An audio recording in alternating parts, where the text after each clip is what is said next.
Good morning to all. सभी को हरित नमन। प्लेटो के ऊपर या प्लेटो के विचारों के ऊपर हमने कुछ वीडियोस में बात की है और उन सभी वीडियो में आदर्श राज्य की जो संकल्पना है या आदर्श राज्य का जो विचार है उसके बारे में बार बार चर्चा हुई है। परंतु आज जो हम अध्ययन करेंगे वो आदर्श राज्य को केंद्र में रख के अध्ययन करेंगे।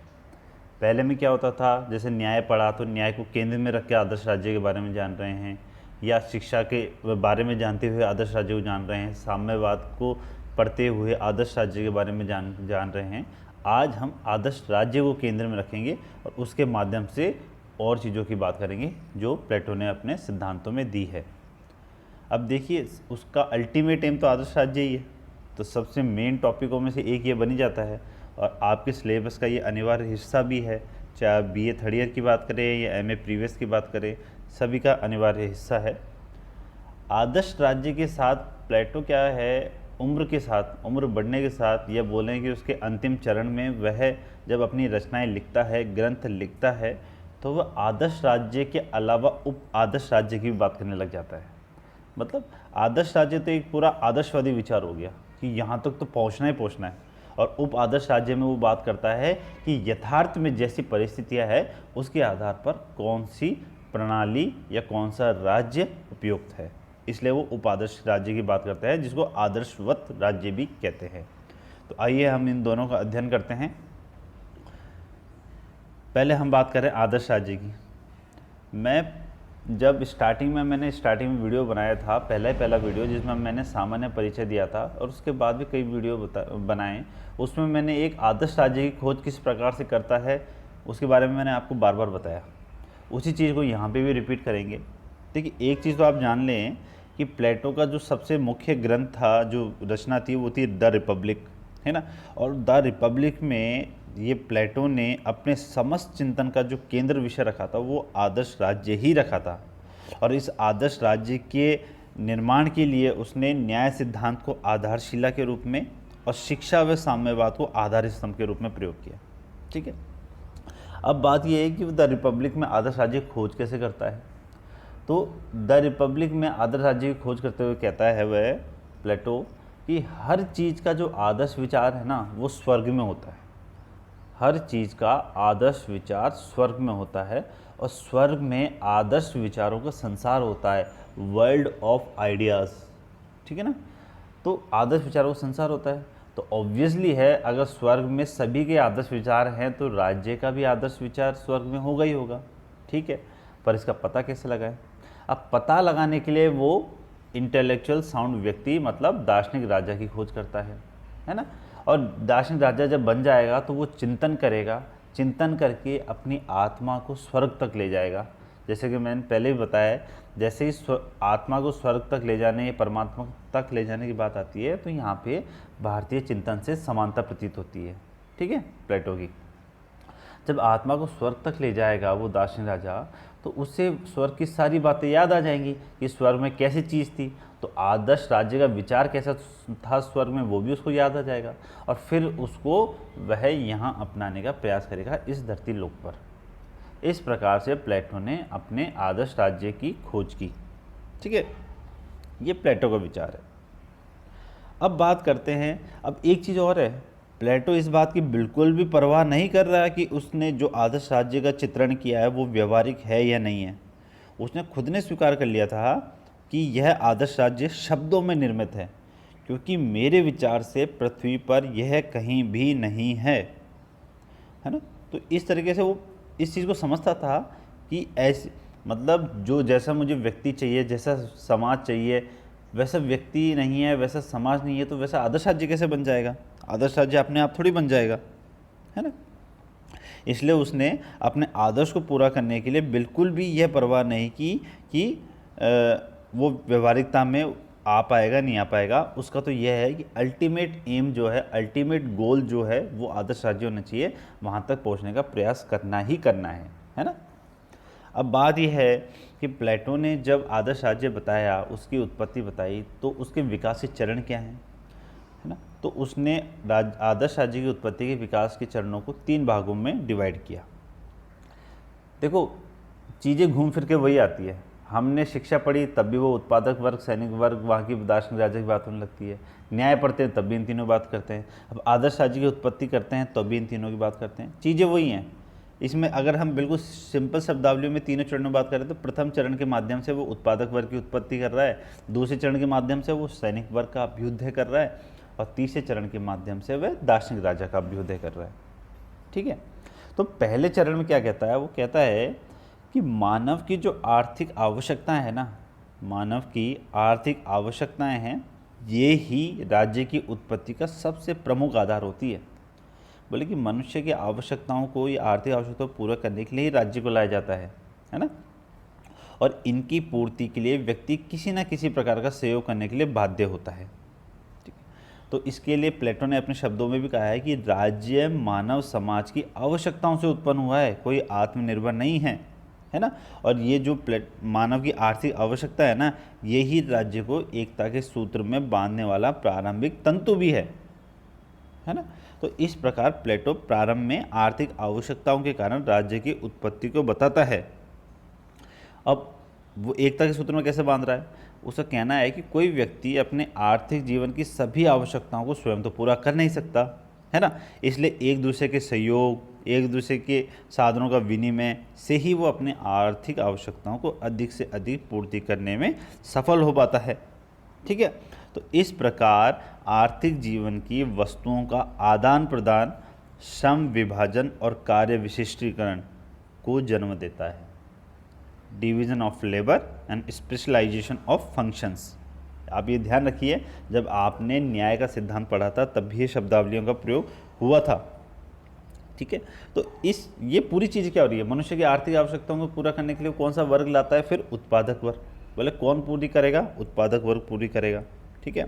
तो प्लेटो के आदर्श राज्य की उत्पत्ति के इस प्रथम चरण में राज्य के उस वर्ग का विकास होता है जिसे प्लेटो कहता है उत्पादक वर्ग, जो कि मनुष्य की आर्थिक आवश्यकताओं को पूरी करने का प्रयास करेगा।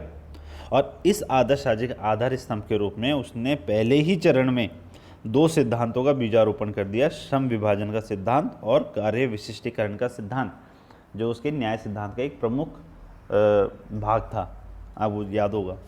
तो सिंपल से कहने का मतलब यह है, उसका कहना है प्रथम चरण में कि मनुष्य को आर्थिक आवश्यकताएं होती हैं। ठीक है। और आर्थिक आवश्यकताएं स्वयं तो पूरी कर नहीं सकता, है ना, एक दूसरे के सहयोग से करेगा, और कोई एक विशिष्ट वर्ग भी करेगा तो उस विशिष्ट वर्ग की रचना करता है, और उस विशिष्ट वर्ग का नाम है उत्पादक वर्ग। ठीक है ना। तो इस प्रकार से प्रथम चरण में उत्पादक वर्ग की उत्पत्ति होती है। अब आता है दूसरा चरण। राज्य की उत्पत्ति का दूसरा चरण तब प्रारंभ करता है जब प्लेटो उस वर्ग के निर्माण की योजना प्रस्तुत करता है जो राज्य के साहस और उत्साह का प्रतिनिधि है। ठीक है। मतलब राज्य के अंग के रूप में इस वर्ग का प्रमुख गुण उत्साह है। ठीक। प्लेटो के मानना है कि मनुष्य सिर्फ आर्थिक आवश्यकताओं की पूर्ति करने मात्र से ही संतुष्ट नहीं हो जाता, उसको तो अपनी जो कल्चरल डिज़ायर्स होती हैं या सांस्कृतिक इच्छाएं हैं उसको भी पूरा करना होता है। अब उसमें कौन कौन आता है, संगीत हुआ, साहित्य हुआ, काव्य हुआ, कविता हुआ, कला हुआ, है ना, इन सबको भी उसको पूरा करना होता है। अब इन विभिन्न वस्तुओं की प्राप्ति के लिए अधिक संख्यक लोग, मतलब बहुत लोगों का होना आवश्यक है, और इतने सारे लोग होंगे तो उनका निवास, उनका भरण पोषण के लिए एक बहुत बड़ा क्षेत्र भी होगा, भूभाग भी होगा, है ना। और उस भूभाग को प्राप्त करने के लिए, अधिकृत करने के लिए युद्ध भी होंगे, और इस युद्ध के लिए सैनिक वर्ग की आवश्यकता होगी। इस प्रकार वह सैनिक वर्ग का उदय करता है। मनुष्य की आर्थिक आवश्यकताओं की पूर्ति के लिए उत्पादक वर्ग का उदय करता है, मनुष्य की अन्य आवश्यकताओं की रक्षा के लिए, ठीक है ना, क्योंकि वो पूर्ति करेगा जनसंख्या एक बड़े भूभाग में सुरक्षित रह सकती है, और उस बड़े भूभाग को अधिकृत करने के लिए युद्ध करना पड़ता है, और युद्ध के लिए चाहिए सैनिक वर्ग। ठीक है। इस प्रकार से वह सैनिक वर्ग का अभ्युदय करता है। कौन, प्लेटो। कहाँ पे, द्वितीय चरण में। अब ये बात क्लियर हो गया। मतलब कहने का मतलब ये, सैनिक का मुख्य काम क्या होगा, बाहरी आक्रमण से राज्य की रक्षा करना और आंतरिक शांति व सुरक्षा को कायम करना, मेन चीज़ है ना। और ये ऐसे नहीं है कि आक्रमणकारी रूप में होगा, ये रक्षात्मक रूप में होगा, मतलब रक्षा करेगा अपने राज्य की, है ना, उसके भूभाग की रक्षा करेगा, यह करेगा, कोई उस पर आक्रमण करता है तो युद्ध करके उसकी रक्षा करेगा, इस तरीके से बात करता है। अब आता है तीसरा चरण। आदर्श राज्य के निर्माण का तीसरा चरण तब प्रारंभ होता है जब सैनिक वर्ग में से ही प्लेटो राज्य के विवेक तत्व का प्रतिनिधि करने वाले सर्वोच्च वर्ग का निर्माण करता है। जैसे कि वो कहता है कि सैनिक वर्ग के जो लोग होते हैं उनमें उत्साह और विवेक पाया जाता है, बट इनमें से कुछ ऐसे व्यक्ति भी होते हैं जिनमें उत्साह की अपेक्षा विवेक बहुत अधिक मात्रा में पाया जाता है, और ऐसे लोगों को प्लेटो ने दार्शनिक शासक कहा है, दार्शनिक राजा कहा है। तो इस प्रकार वह अपने आदर्श राज्य की उत्पत्ति के तीनों चरणों के माध्यम से, है ना, तीनों चरणों के माध्यम से तीनों वर्ग, उत्पादक वर्ग, सैनिक वर्ग और दार्शनिक राजा का निर्माण करता है। ठीक है, क्लियर है आपको? अब मैंने यहाँ नीचे लिखा है कि आदर्श राज्य की आधारशिला न्याय। आपको अगर ध्यान हो तो मैंने जब न्याय वाला वीडियो बनाया था उसमें पूरा डिटेल में इसी चीज़ को बताया था कि प्लेटो का जो अल्टीमेट एम है वो है आदर्श राज्य की प्राप्ति करना। अब आदर्श राज्य के लिए ज़रूरी क्या है कि एक तो व्यक्ति अपने कार्य हैं वो पूरी तरीके से पूरी करे, है ना, और किसी अन्य के काम में हस्तक्षेप ना करे। अगर वो ऐसा करेगा तो समाज में संतुलन, साम्यावस्था स्थापित होगी और तभी आदर्श राज्य की ओर बढ़ सकते हैं। मतलब व्यक्ति और समाज के निर्धारित कर दिया कि व्यक्ति अपने गुणों के हिसाब से काम करे, है ना, जो उसमें सबसे वो बोलते हैं ना वरीयता वाला गुण है उसके हिसाब से काम करे, और दूसरे कामों में हस्तक्षेप ना करे, और समाज में जो वर्ग बने हुए हैं वो अपने अपने क्षेत्र में काम करे, दूसरे क्षेत्र में हस्तक्षेप ना करे। इसके माध्यम से ही समाज में संतुलन, साम्यावस्था आएगी और तभी आदर्श राज्य की प्राप्ति की जा सकेगी, है ना। तो आदर्श राज्य का पूरा आधार स्तंभ है ना उसका ये न्याय का विचार ही है। आदर्श राज्य तभी प्राप्त किया जा सकता है जब न्याय की स्थापना होगी, और न्याय की स्थापना के लिए वो क्या कहता है कि हमें दो चीज़ चाहिए, दो साधन चाहिए। सकारात्मक साधन के रूप में हमें शिक्षा चाहिए और नकारात्मक साधन के रूप में हमें साम्यवाद चाहिए। क्योंकि शिक्षा के द्वारा, देखो, आदर्श राज्य का आधार न्याय है और न्याय के दोनों आधार शिक्षा, साम्यवाद है। तो शिक्षा और साम्यवाद आदर्श राज्य के भी आधार स्तंभ हो गए। ठीक है, शिक्षा के द्वारा क्या कहता है कि व्यक्ति की में कौन से आत्मा के गुण वरीयता है, उसको किस वर्ग में रखना है, ये सब कौन डिसाइड करेगा? शिक्षा। ठीक है, व्यक्ति को लास्ट में जाकर जो हम कहते हैं ना कि आदर्श राज्य को जो बागडोर देने वाले हैं दार्शनिक राजा को, वो कैसे बनाया जाएगा? शिक्षा। तो इस प्रकार से एक सद्गुणी व्यक्ति के निर्माण के लिए, है ना, वो शिक्षा का प्रावधान करता है ताकि आदर्श राज्य की स्थापना हो सके। साम्यवाद नकारात्मक रूप से क्यों है? आदर्श राज्य की प्राप्ति के लिए या न्याय की प्राप्ति के लिए या राज्य की एकता की प्राप्ति के लिए वो साम्यवाद का प्रयोग करता है। बोले कि उसकी मेन प्रॉब्लम क्या थी? जब उसने एथेंस, स्पार्टा या अन्य क्षेत्रों का अध्ययन किया तो उसने पाया कि यहाँ की जो शासन प्रणाली है, ये शासनकर्ता है, उनमें बहुत कमियां हैं, अज्ञानी हैं, बहुत कमियां हैं। ठीक है ना, और वो विलासितापूर्ण जीवन जीते हैं। अलग अलग तरीके के व्याख्याएं दी प्लेटो ने इनके बारे में। तो बोले उसके लिए ज़रूरी है कि जो भी राजा बनने वाला है या जो भी सैनिक वर्ग होगा उनको संयमित रखा जाए। संयमित रखने के लिए उसने क्या किया? साम्यवाद का प्रयोग किया। साम्यवाद के द्वारा उसने उनको परिवार रखने के लिए और संपत्ति रखने के लिए प्रतिबंधित कर दिया कि आप ये नहीं रख सकते क्योंकि आपके कर्तव्य बहुत बड़े हैं। ठीक है, तो शिक्षा के द्वारा जो भावनाएं प्रजनित हुई थी उसको साम्यवाद के द्वारा उसने दृढ़ किया और उसको क्रियाशील बनवाया। ठीक है, प्लेटो का ये मतलब दृढ़ विश्वास था इस मामले में कि शिक्षा के द्वारा आप नैतिक विकास कर लेने मात्र से आदर्श राज्य का निर्माण नहीं कर सकते, क्योंकि अनेक बाह्य परिस्थिति ऐसी होती है जिसका विपरीत प्रभाव मनुष्य के हृदय पटल पर पड़ता है। जैसे कि परिवार हुआ, संपत्ति हुआ, ये व्यक्ति को संकीर्ण बना देते हैं, ये स्वार्थी बना देते हैं, है ना। तो ये बाह्य परिस्थितियां हैं जिसका व्यक्ति के अंतः मन पर प्रभाव जरूर पड़ेगा। इन्हीं के लिए व्यक्ति अधिकतर भ्रष्टाचार का व्यवहार करता है, इन्हीं की वजह से व्यक्ति ज़्यादा पैसे कमाने की लालसा रखता है ना। तो इस प्रकार साम्यवाद के द्वारा वह बाह्य परिस्थितियों में नियंत्रण करना चाहता है। कौन? प्लेटो, है ना। इसलिए उसने अपने साम्यवाद को जो जिनके मुख्य काम दिए हैं शासक और सैनिक, उन तक ही सीमित रखा है। तो इस प्रकार से यहाँ बात हो गई आदर्श राज्य के आधार स्तंभ, शिक्षा व साम्यवाद। अब इस पूरे आदर्श राज्य की बागडोर किसको देता है? वो देता है दार्शनिक राजा को। उसका मानना होता है कि दार्शनिक राजा ही सर्वाधिक शिक्षित है, सुसंस्कृत है, साहसी है, आत्मसंयमी है, ज्ञानी है, निर्लोभी है। इस तरीके से वह बात करता है आदर्श राज्य की। ठीक है, अब देखो उसका तो शुरू से मानना है कि शासन विवेक का होगा, कानून का नहीं होगा। अब विवेकशील व्यक्ति कौन है? दार्शनिक राजा, क्योंकि उसको शिक्षा के माध्यम से इतने सालों तक शिक्षा दी गई है और उसको तैयार किया गया है, उसमें विवेक प्रदान किया गया है, उसको दार्शनिक बनाया गया है। तो इसी के लिए बनाया गया ताकि वह शासन कर सके, क्योंकि उसको सबसे ज़्यादा विवेकशील व्यक्ति माना जाता है। तो आदर्श राज्य की बागडोर की बात होगी कि दार्शनिक राजा को देता है वगैरह। अब यहाँ बात आती है प्लेटो के विचार की आलोचना की, क्योंकि देखिए चलो इसके बारे में हम आगे चर्चा करेंगे। पहले हमने जो लिख रखा है, मैक्सी और डनिंग जो स्टेटमेंट दिया है कि विचारकों के अनुसार प्लेटो के आदर्श राज्य की कल्पना जो है ना, वो एक विचार भाव है, वास्तविकता में नहीं हो सकता। जैसा कि मैक्सी ने कहा, मैक्सी ने प्लेटो को पहला कल्पना लोकी विचारक कहा, और डनिंग ने उसको, उसके विचार जो थे उसको एक बौद्धिक रोमांस कहा।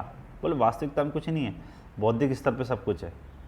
ठीक है, तो आलोचकों के अनुसार उसने जो अपने विचार दिए हैं, स्पेशली आदर्श राज्य के जो विचार दिया है, ये यथार्थ से बहुत दूर है और एक कोरी कल्पना है। यहाँ तक कि अब देखो प्लेटो के बारे में भी प्लेटो ने स्वयं ने क्या कहा, ये मैंने आपको स्टार्टिंग बता दिया था। उसने अपने रिपब्लिक के 9वें अध्याय में लिख दिया था कि पृथ्वी पर तो ऐसा नगर राज्य कहीं भी नहीं है और इसका नमूना स्वर्गलोक में ही स्थित है। ठीक है, और ये नगर आदर्श विचारों से बना होने के कारण सदैव अमर है, ऐसा प्लेटो का मानना था। अब बारकर ने इसके बारे में जो इनकी आलोचना की गई है ना, कल्पना लोकी बोला है, ये बोला है, तो उसके आधार पर बारकर ने कहा है कि रिपब्लिक में जो आदर्श राज्य की बात की गई है, या आदर्श राज्य के निर्माण का प्रयत्न किया गया है, वो वास्तविक परिस्थितियों के आधार पर किया गया है, वो कोई कल्पना लोकी नहीं है। क्योंकि रिपब्लिक में स्पार्टा और एथेंस जैसे नगर राज्यों जैसी शासन प्रणाली है ना, उनका उल्लेख है।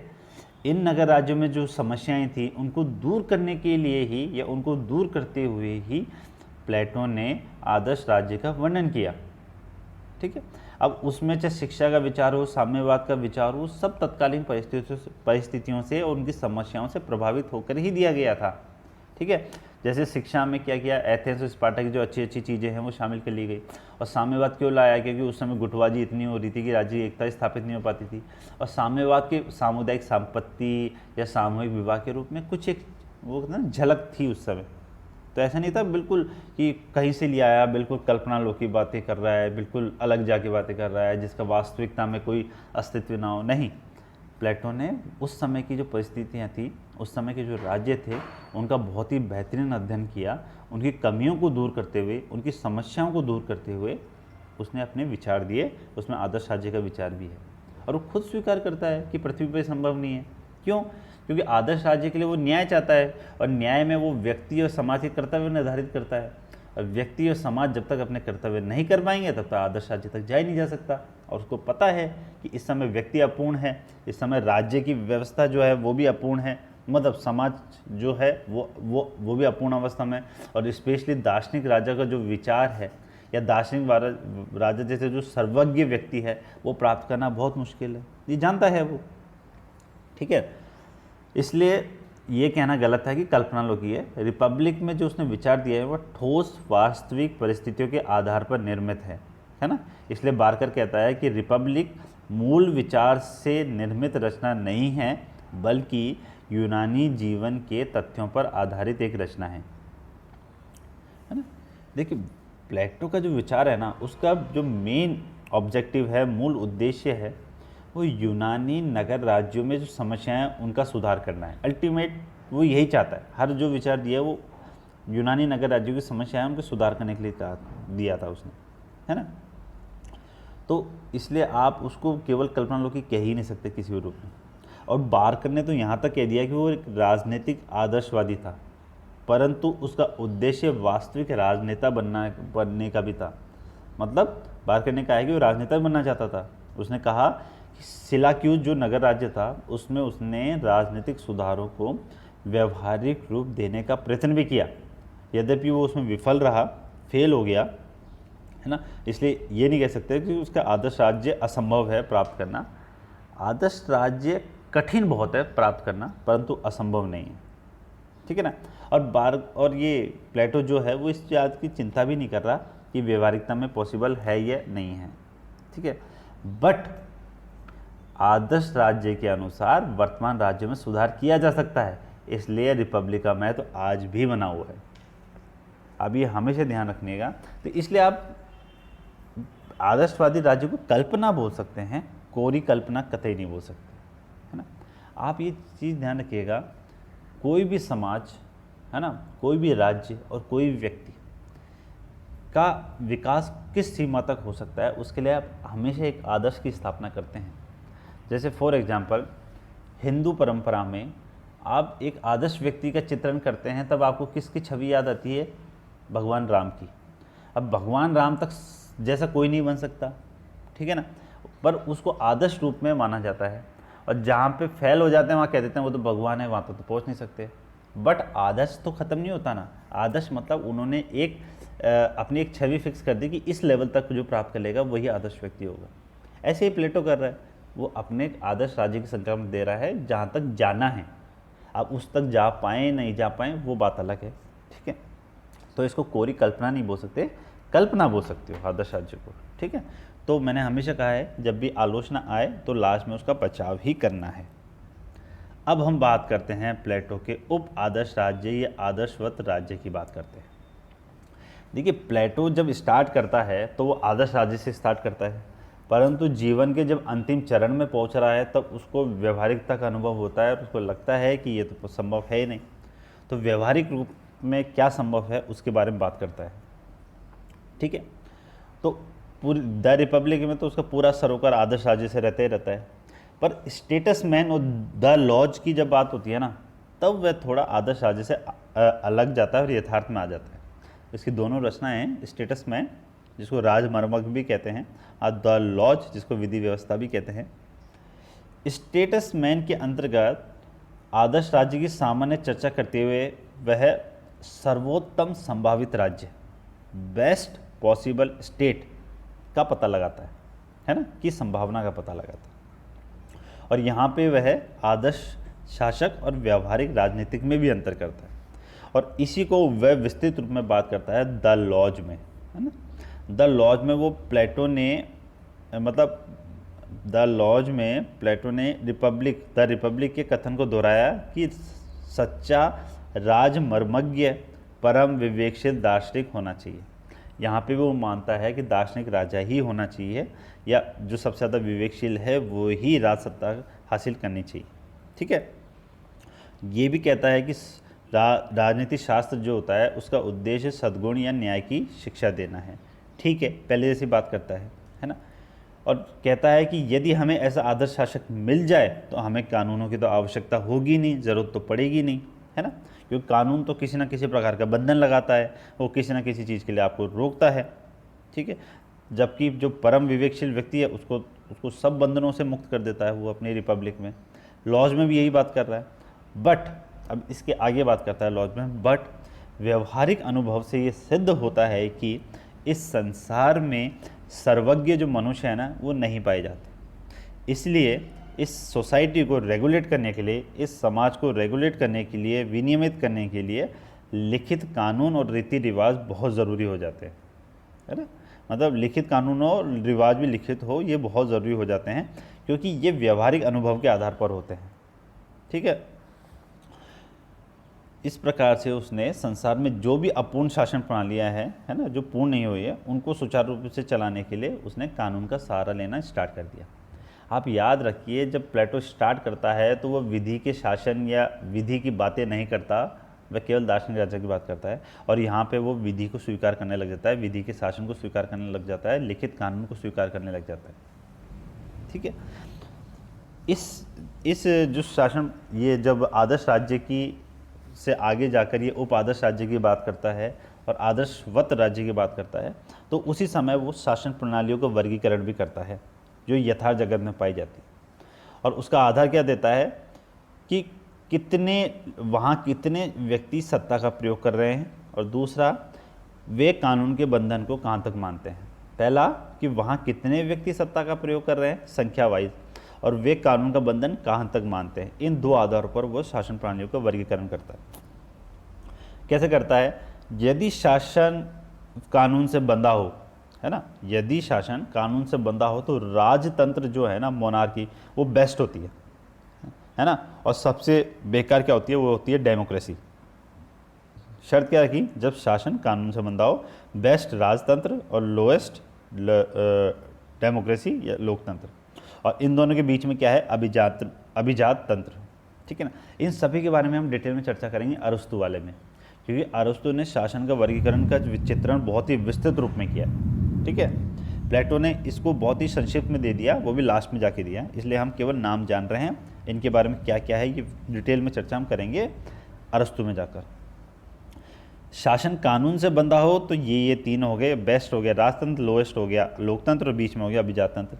यदि शासन कानून से नहीं बंधा हो, शासन कानून से नहीं बंधा हो तो लोकतंत्र बेस्ट हो गया, है ना, और जो नृशंस तंत्र होता है, ट्रेनी होता है जो, वो सबसे बेकार होता है, और जो गुट तंत्र होता है वो इनके बीच में आता है। अभी तो इनका नाम सुन लें, अपन अरस्तु में आराम से इसकी चर्चा करेंगे। अब बात यहाँ क्या है कि प्लेटो द लॉज में व्यवहारिक राजनीति का विस्तृत निरूपण कर रहा है, विस्तृत चित्रण कर रहा है। ठीक है, उसने तर्क दिया कि अपूर्ण मनुष्य के बीच आदर्श शासन प्रणाली स्थापित करना संभव नहीं है। कहता है कि आदर्श राज्य तो मैं प्राप्त कर लूँगा, परंतु उससे पहले मुझे व्यक्तियों को तैयार करना पड़ेगा, समाज को तैयार करना पड़ेगा, परंतु व्यक्ति ही इतना अपूर्ण है, तो इन अपूर्ण मनुष्य के बीच में मैं आदर्श शासन प्रणाली कैसे स्थापित कर दूँ, है ना। तो इस प्रकार से वह बातें करता है। तो कहता है कि जब ये अपूर्ण व्यक्ति होता है ना, ऐसे व्यक्तियों के लिए, या इन व्यक्तियों के, ये व्यक्ति जिस शासन प्रणाली के अंतर्गत काम कर रहे हैं उसको चलाने के लिए कानून अनिवार्य हो जाते हैं। तो इसलिए प्लेटो ने ऐसे लीगल सिस्टम या कानूनी प्रणाली का प्रस्ताव रखा जिससे वर्तमान परिस्थितियों में सर्वोत्तम परिणाम प्राप्त किए जा सकें। तो इस प्रकार से घुमा फिरा के वही बात है कि वो समर्थन कर रहा है कानून व्यवस्था का, विधि शासन का। ये जो उप आदर्श राज्य की जब बात करता है तो वो आदर्श राज्य से एक चीज़ में और भिन्न हो जाता है। आदर्श राज्य में वह व्यक्ति की निजी संपत्ति को छीन लेता है, स्पेशली संरक्षक वर्ग की। संरक्षक वर्ग या शासक वर्ग या सैनिक वर्ग होता है, उनको निजी संपत्ति रखने और परिवार रखने के लिए मना कर देता है। बट आदर्शवत राज्य या उप आदर्श राज्य तक पहुँचते पहुँचते ही वो इन दोनों की मंजूरी दे देता है कि आप निजी संपत्ति भी रख सकते हैं, पारिवारिक जीवन भी बिता सकते हैं। हालांकि इन पर वो शासन का कठोर नियंत्रण रखता है, परंतु उनको स्वतंत्रता दे देता है। और इस चरण में भी शिक्षा का और इसका सबका महत्व था। तो इस प्रकार उसका आदर्श राज्य और उप आदर्श राज्य चलता है। अब शासन प्रणालियों के मामले में, है ना, सुझाव उसने एक और दिया, है ना। उसने कहा कि ऐसी शासन प्रणाली होनी चाहिए जिसमें राजतंत्र या लोकतंत्र दोनों की अति नहीं हो। ठीक है, समझो, ये दोनों में अति आती है ना तो दोनों बेकार चीज़ हो जाती है।